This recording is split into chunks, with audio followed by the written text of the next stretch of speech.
You're listening to Let's Talk Global Business, brought to you by the Conference Board.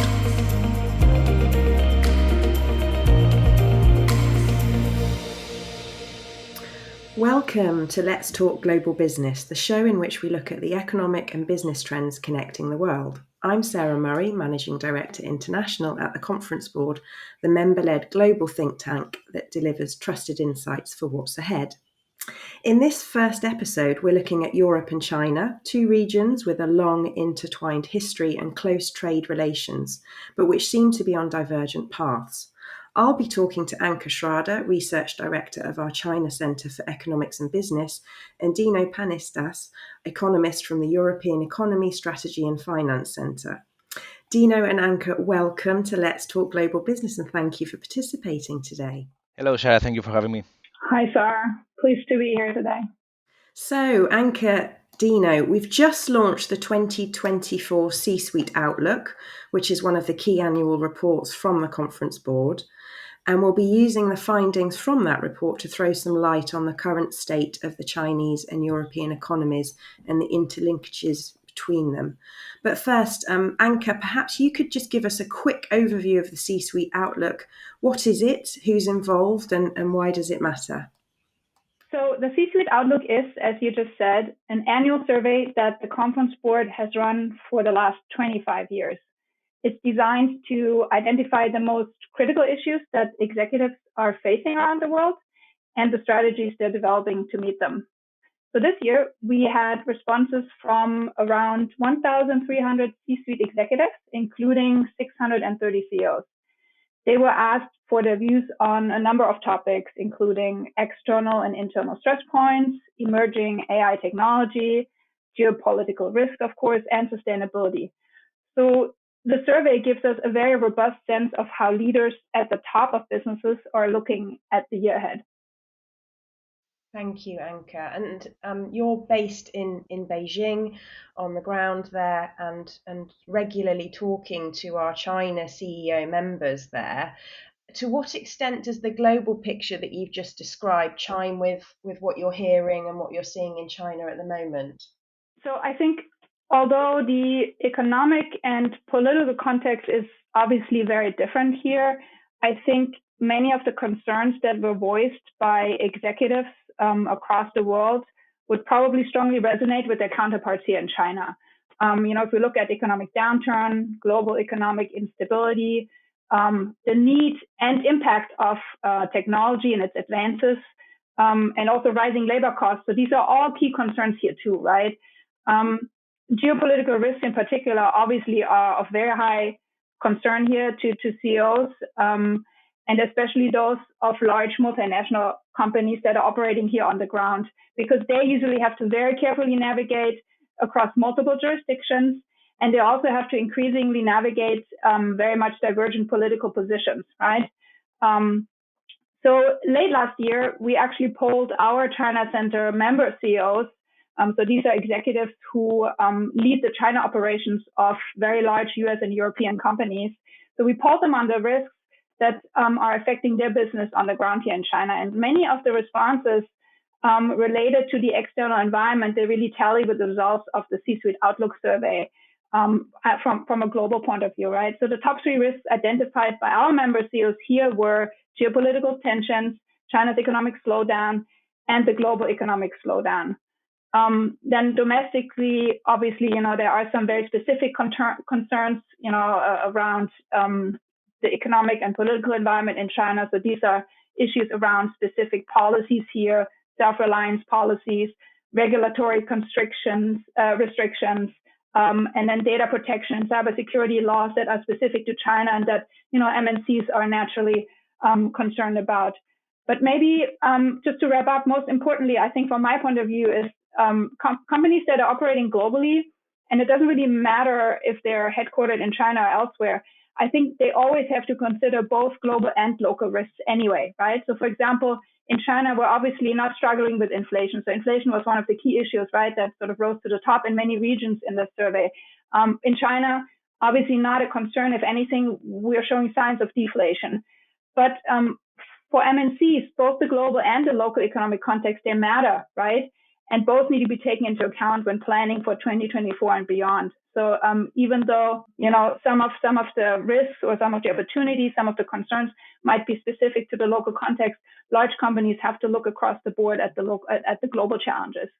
Yeah, indeed. Thank you, Anke. Really, really helpful. If you were to rank the top three priorities or the key priorities for CEOs in China, in what order would you put them? I think I probably would say, generally speaking, the global priorities that I outlined earlier. This is around talent, around technology, product innovation, and obviously cost management in this environment. I think all of these would feature prominently on the to-do list of CEOs that are here in China. Right, so all of these I think would be fairly consistent. If I would have to look maybe more inward specifically at the context of the Chinese economy, I think that there's a general realization here on the ground that China's slowdown is inevitable. It's in fact normal, and that a prolonged period of low growth is highly probable. Right, so we're looking at an extended period of slower growth here, and so given that context, I think the overarching priority for CEOs here is very clearly how to successfully navigate these new down market conditions. Right, so this is something that's really sort of at the crux of what CEOs are thinking about here. And as I said earlier, most CEOs in China also expect that geopolitical tensions, especially those between China and the US, but also increasingly China and the EU, that those will persist and they need to be taken into account for business planning. So if I look at this from the point of view of a multinational operating in China, so for example, a big European company operating in China, then one important strategic priority is robust geopolitical risk management. And I think a second one would be to really invest the right amount of resources in strong alignment between headquarter and the China organization. Well, that's something that the China Center is there for, really, isn't it? To help with that, to improve that alignment and to help with that conversation. Yeah. Yes, very much so. Thank you, Anke. Dino, I'd love to bring you in here and get your perspective on what you've heard from Anke. We see that decoupling from China is cited as a key concern for executives around the world, but interestingly not in Europe. What's your take on that? Thank you very much, Sarah. So first of all, let me start by saying that China remains key for European competitiveness. It is a vital supplier of intermediate goods. It is a significant source of revenues for European businesses due to its massive consumption base, and the country is no longer seen as just a manufacturing hub, but as a real driver of R&D and innovation.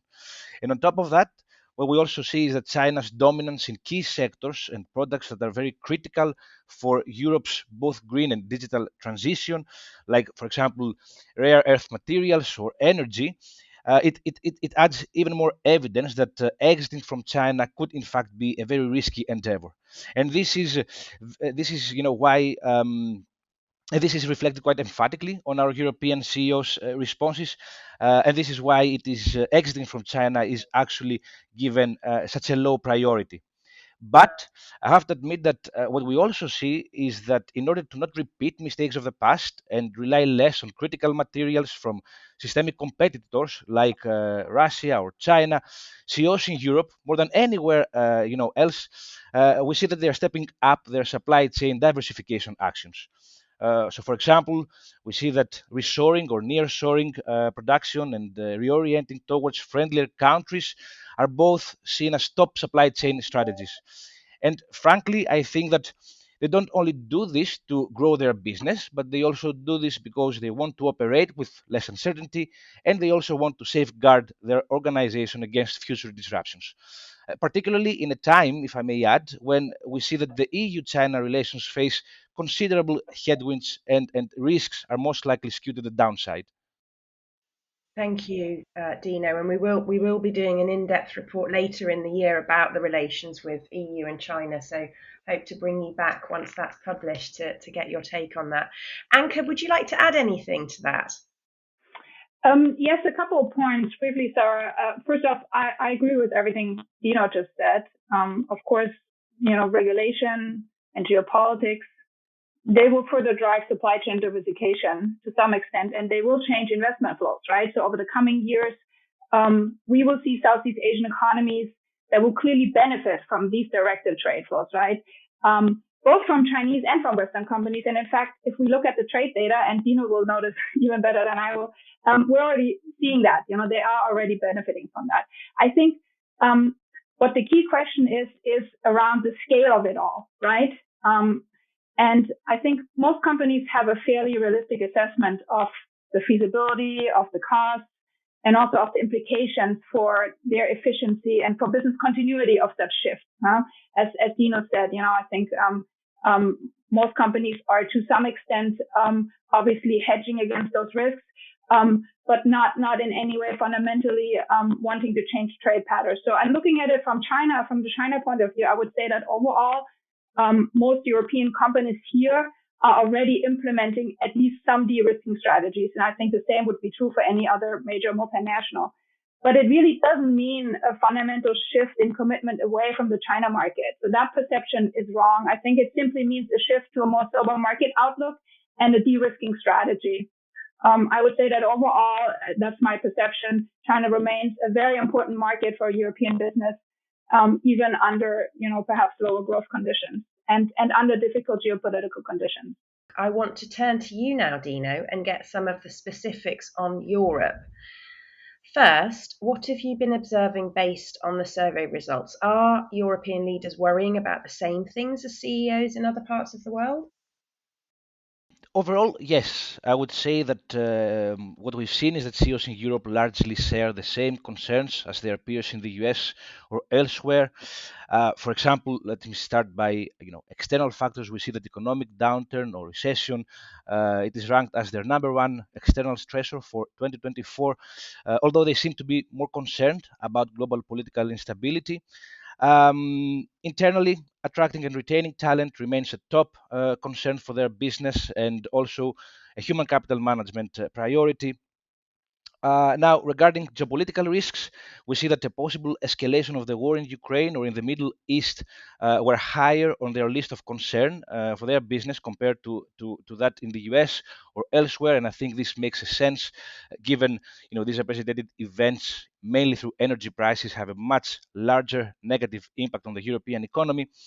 And finally, when asked if they plan to alter their supply chains, we've noticed that a higher share of CEOs in Europe, compared to that in the US, for example, they seem to be more eager to alter their supply chains over the next 3 to 5 years. Perhaps to close this question on a positive note, a finding that surprised me positively was that they seem to be less worried about the risks associated with AI, and in fact they're more enthusiastic about adopting it and incorporating it into their business. Interesting, Dina, because what I also picked up, especially in relation to altering supply chains, is CEOs in Europe were really looking at improving performance tracking with digital technology or AI, using AI to help with that, as well as greening their supply chains. That seemed to be something that really came out strong. It was interesting also to note that geopolitical, instability ranks higher for CEOs in Europe than in any other region, but labour shortages and inflation are comparatively lower down on the list in Europe than in other regions. Were you surprised by that? Regarding global political instability, I have to admit, I think this was an expected outcome. Please note that except global political instability, global financial crisis was also a top 5 external stressor in Europe. Keep in mind that it was number 9 globally and it was ranked 13th in the US. And I think both options really reflect well the current European reality, which is that after a very challenging 2023, the European economy still remains extremely vulnerable to global disruptions. And of course, as these disruptions eventually have a significant downward impact on European businesses' activity and forward planning, whether this is happening through higher energy prices or supply chain bottlenecks or even uncertainty, then of course the region's growth outlook will definitely remain fragile both in the near term and beyond. Now, regarding the ranking on labor shortages, I have to admit this was also for me a puzzling finding, mostly because in our latest labor market outlook report, we argued a lot about how extremely tight the European labor market is and how difficult it is for businesses to hire the right people with the right skills here in Europe. But I have to admit, if I could give it a take, is that CEOs for some reason they believe that geopolitical risks or political upheaval or higher energy prices, for example, they are much more pressing issues at this point for their businesses as we move ahead in 2024. Anke, let me bring you in here. Coming back to the survey results, climate change is much higher on the agenda in Europe and in other parts of the world, but there's increasing concern among EU policymakers about Chinese electric vehicles outcompeting European manufacturers. What's the perspective from China on this? That's a great question, Sarah. I think we probably need to take a step back here to look at the bigger picture. One of the major concerns on the EU side regarding the China-EU relationship is obviously the big and widening trade imbalance between China and EU markets. To make things more complicated, European companies with supply chains in China are actually contributing to this trend via localization strategies, right? So more local China production means fewer jobs in the EU and fewer EU-China exports. So it sort of exacerbates the problem. Now, a particularly sticky issue for the EU here is the level of Chinese competition in premium price segments, right? So this is really a big change from the past. The trade imbalance has been there for a while, but it wasn't as critical as an issue because European countries tended to have major market shares in the premium product and service segments that they wanted to have high shares in. But this is now changing fairly quickly, and I think electric vehicles are a primary example of this change, and it's obviously very concerning for the EU. On top of that, obviously, the car industry, in particular, is a very important pillar of the European economy. So we're not just talking about any industry, and any changes that we have in that industry, good or bad, they obviously have a very strong ripple effect across many other sectors across the European Union. So, from an official EU perspective, obviously the trade deficit needs to be reduced. I think otherwise the EU will likely try to shield itself somehow, meaning it will implement, trade barriers. On the Chinese side, on the other hand, EVs are also a strategic industry, and they are a very important growth driver, especially under current conditions. We also have excess capacity, and that creates even more pressure to increase exports to reduce that capacity. So there will be very strong opposition to any trade barriers the EU may want to introduce from the Chinese side. So this is sort of the complexity of the issue here. I think just to wrap it up, I think we may also see something similar unfold with the US at some point further down the line. Chinese EV manufacturers are actively trying to get a foothold in Mexico. And once I think they start exporting to the US via Mexico, we're sort of going to be in a very similar position. Indeed. Dino, does that resonate with you? Yes, absolutely. I think Anke gave a fantastic response to the question. Just to build a little bit more on this, on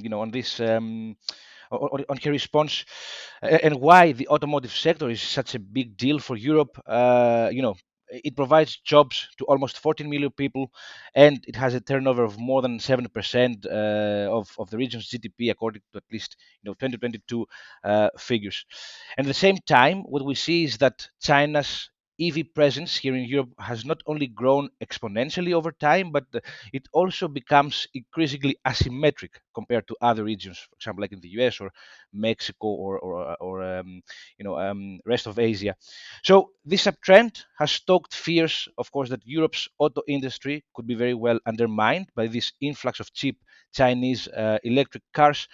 And please note that China's abundance of rare earth materials, which of course are very critical for EV production, its very efficient network of global supply chains, and these massive state subsidies that really help to keep those cars prices low are all giving Chinese car makers a very significant cost advantage. So, like Anke said, I think that in order to protect its interests and its auto sector, Europe, which by the way has already started the probe into Chinese EV subsidies, could very well increase further in the future its trade barriers against China, which is of course a move that would exacerbate further these already tense trade relations between the two regions. We've covered some fascinating ground today, but before we conclude, I do want to ask you both to share your top action points that business leaders should take away from this report. At the conference board, we're focused not just on research, but on insights that point the way ahead. So, Dino, let's start with you. Sure. So I think that investing in innovation and human capital must really remain top priorities among business leaders for ensuring long-term growth. And if I could actually speak from a European perspective, we know and we see that Europe is at a very critical point with our competitiveness in a free fall, and in fact, more recent events have actually exacerbated further this downward trend. So, more R&D investment, accelerating efforts for digitalization, greener business practices, and of course, greater innovation will be key for reviving businesses' competitiveness and ensuring long-term prosperity. Now, combine that with a workforce equipped with the right skills, and I think this is a guaranteed way, Sarah, of, as the title of our report says, after all, leading and winning through uncertainty and disruption for 2024. Anke, what would be your top takeaways from this report for business leaders in China?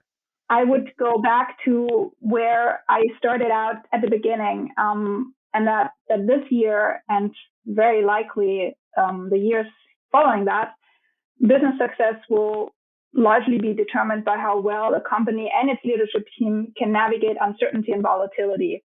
Sort of, being able to push through these times that are becoming more uncertain, becoming more volatile, and maybe so for many years to come. It's also clear that I think that's a very important key takeaway from the report is that CEOs globally generally expect that geopolitical tensions with China will persist. And so if I look then for CEOs in China, what does that mean?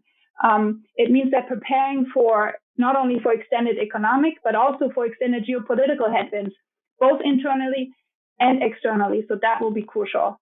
And maybe if I can make a final point, looking at specifically at Chinese companies and their CEOs, I think Chinese companies have, generally speaking, very little to no experience with these types of down market conditions that we're in and that we're going to be in for a while. So I think for them, much can be learned by looking at how businesses in other markets have done this successfully.